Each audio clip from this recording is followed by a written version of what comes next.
Dahod sports complex ખાતે સાંસદ જસવંતસિંહ ભાભોરના અધ્યક્ષસ્થાને ખેલ મહાકુંભ 2025નો શુભારંભ કરવામાં આવ્યો હતો। આ પ્રસંગે સાંસદ જસવંતસિંહ ભાભોરે જણાવ્યું હતું કે દાહોદને સ્માર્ટ સિટી હેઠળ આવરી લેવાના કારણે દાહોદ જિલ્લાની કાયાપલટ થઈ રહી છે, જેથી કરીને પહેલી દાહોદની ધરતી પર નેશનલ સ્પોર્ટ્સ ડેની ઉજવણી કરવાનો અવસર પ્રાપ્ત થયો છે।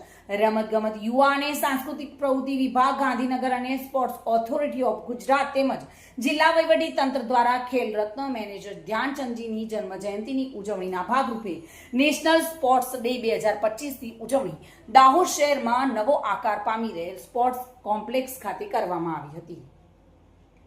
જોકે તેમણે પ્રાકૃતિક ખેતી તેમજ દાહોદના વિકાસ માટેની પણ વાત કરતા જણાવ્યું હતું કે દાહોદમાં પણ સરકાર સાથે વહીવટી તંત્ર સતત પ્રયત્નશીલ રહ્યું છે। દાહોદના સૌ ખેલાડીઓ પોતાની રુચિ મુજબ રમતોમાં ભાગ લઈ પોતાના પરિવાર અને દાહોદની સાથે ગુજરાતનું નામ પણ રોશન કરે તેવી અભ્યર્થના કરી હતી। કલેક્ટર યોગેશ નિરગુડે આ પ્રસંગોચિત ઉદ્બોધન આપતા કહ્યું હતું કે સ્પોર્ટ્સ એ આપણા સર્વાંગી વિકાસ માટે ખૂબ જ જરૂરી છે। સરકાર પણ રમતગમત ક્ષેત્રે ખેલાડીઓને પૂરતું પ્લેટફોર્મ પૂરું પાડી રહી છે અને સતત પ્રયત્ન કરી રહી છે।